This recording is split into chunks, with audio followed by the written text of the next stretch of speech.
Peace to all. This is your brother David Rodriguez with another episode of Hispaniola History Channel, and this presentation is titled La Tres Razas, the Three Race Deception. This is the Hispaniola History Channel, La Historia de Hispaniola, presented by David Rodriguez.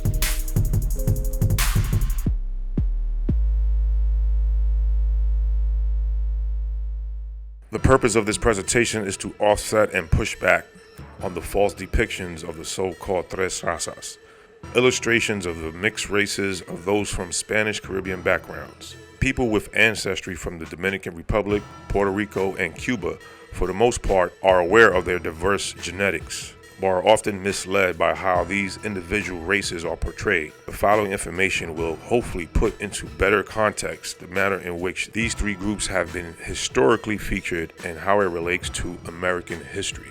Depictions of the Tres Razas are attempts to explain a complicated history. Here's some information regarding the Hispanics who identify as mixed race, and it appears that 64% identify as not mixed race, while 34% say that they are. So according to the science and history of Afro-Latinos from the Caribbean are multicultural, but how is this shown in images may vary, meaning we know there is a mixed race ancestry there, but the way these things are portrayed may vary and may be portrayed different depending on the artist and what the intentions of the artist are. These images are mainly seen in places like Puerto Rico and Cuba, but also the Dominican Republic has gravitated to this idea in way of portraying these three razas. Popular in attempting to visually explain the mixed ancestry of Puerto Ricans and Cubans, it's gained acceptance amongst Dominicans seeking to connect with their Indian roots. So as you can see here, here's a study in terms of the Dominican Republic. 70% identify as mixed race. So this concept will apply to those who are from the Dominican Republic. And as seen here, we get these images a lot depending on the artist. A lot of the times, the Taino or the Aboriginal Indian at times may be front and center. One thing is consistent, that it's always given a look of pride, bravery, expressions towards the artist putting onto the paintings. And we communicate a lot using images. Pictures have the power to have lasting effects and become fixed in our memory. Certain things are consistent in how they stand out. Always putting the person with the darkest complexion in some kind of defeated or look of bondage or slavery. Why is that? These images usually show the European as a conqueror or master, the Indian as brave and proud, while the dark-skinned individual usually in chains looking defeated. One image can equal 1,000 words and can have the power to live in your mind for 1,000 days. For Afro-Latinos with ancestry from Cuba, Puerto Rico, and the Dominican Republic, these images may cause internal conflict and an identity crisis. Why are the ancestors of dark-skinned Americans always depicted as slaves and captives? Why is that? American history school teachers, books, and movies have pushed this one-sided narrative for so long that it has almost become part of the identity and reality for most melanated Americans and Afro-Latinos. But are these fair and accurate depictions? Is this image accurate? Were all Tainos proud and free, while all people of color in America were in bondage? Were Native Americans free from experiencing slavery?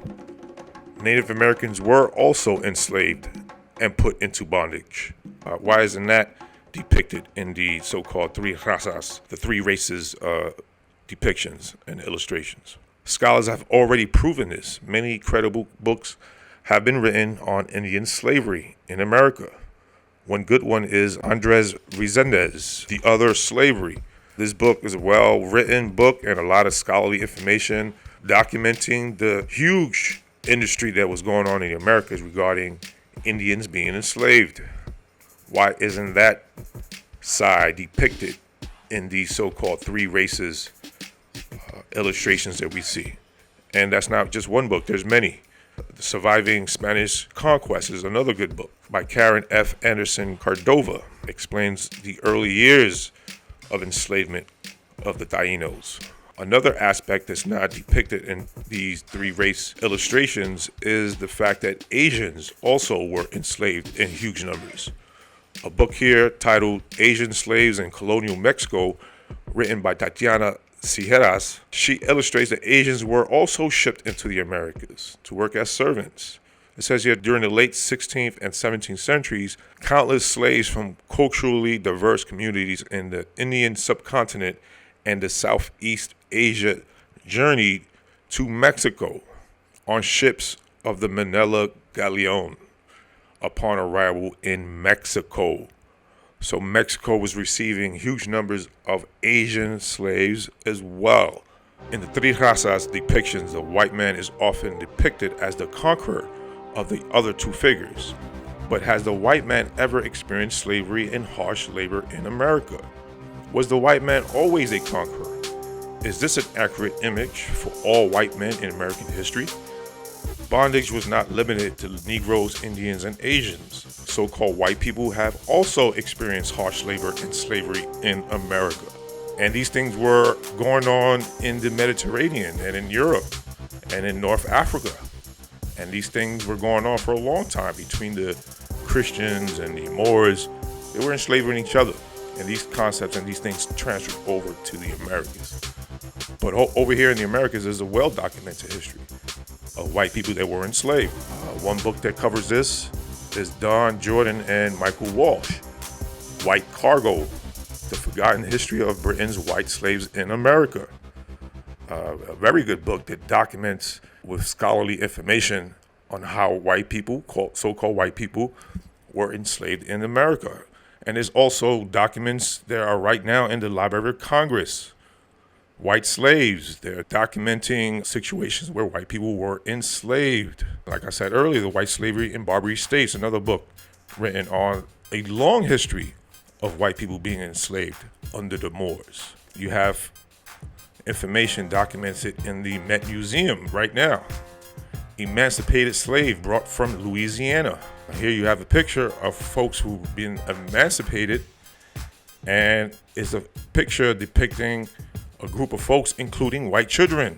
Emancipated slaves brought from Louisiana by Colonel George H. Hanks. In museums, in the Library of Congress, well documented, but not well taught, not well propagated, like you have the so-called black man in chains and in bondage. This was not only going on in the United States, it was also going on in the Caribbean.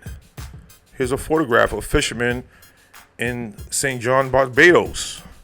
And you have accounts of folks like this in Haiti, Dominican Republic, Puerto Rico, all throughout the Caribbean. Folks that look like this in bondage. Why isn't this more shown and taught in history as well?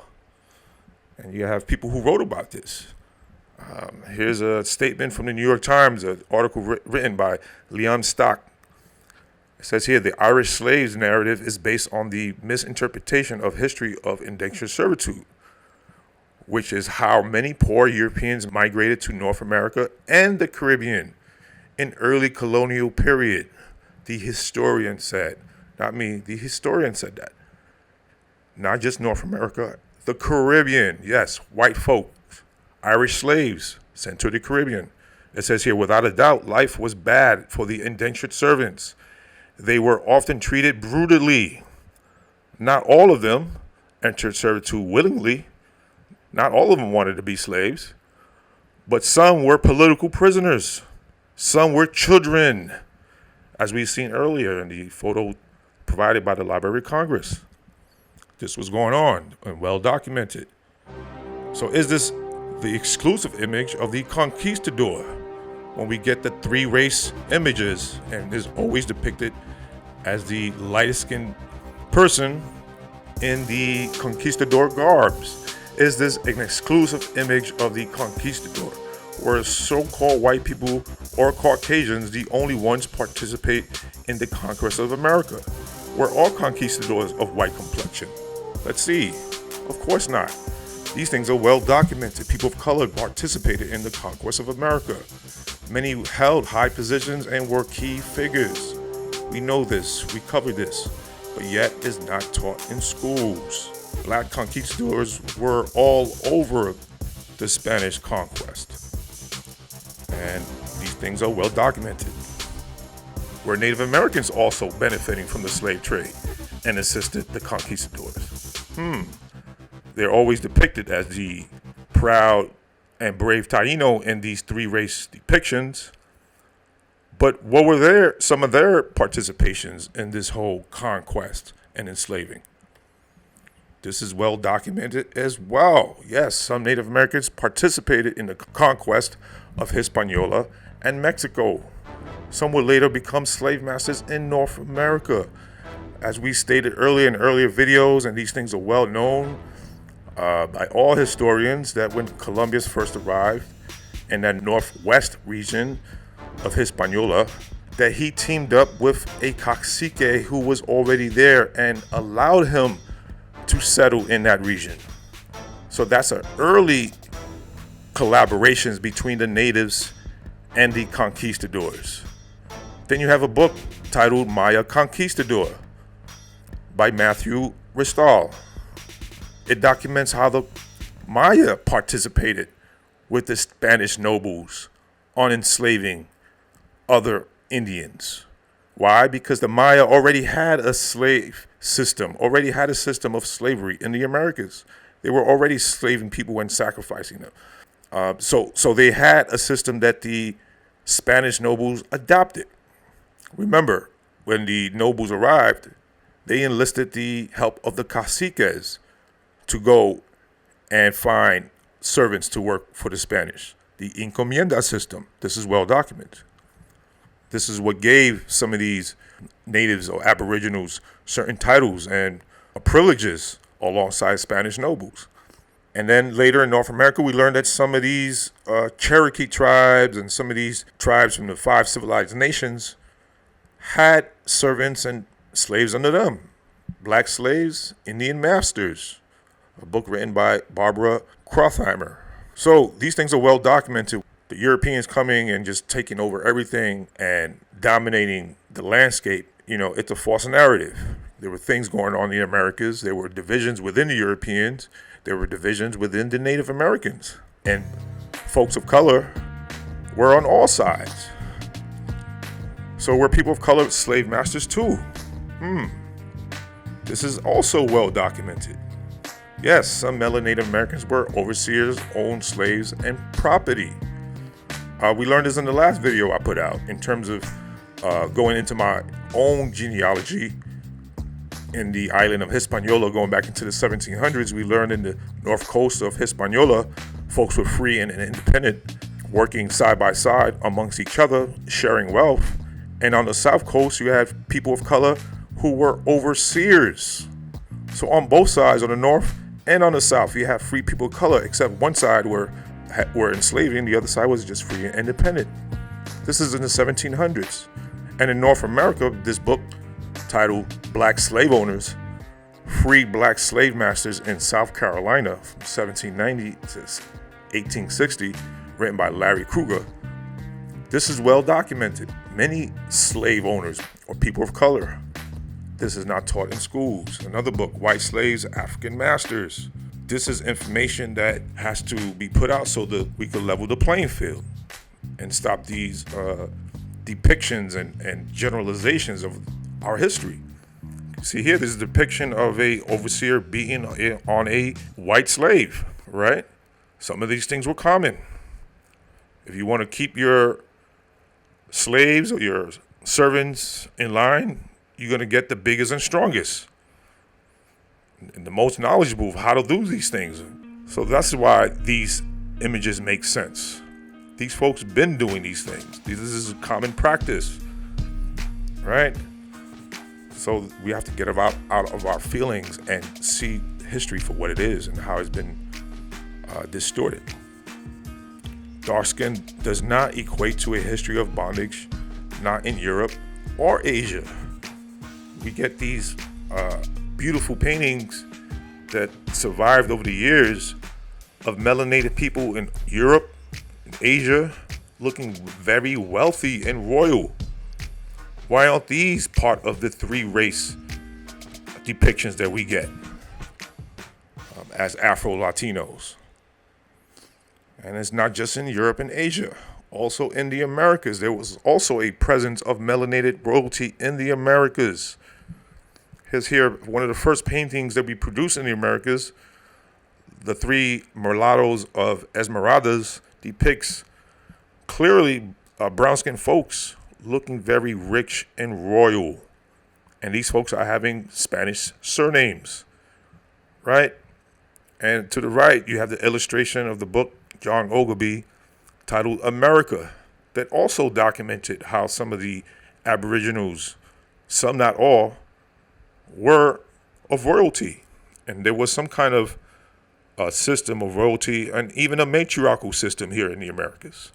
Why isn't that depicted in the three race ancestry paintings and photos and illustrations that we get?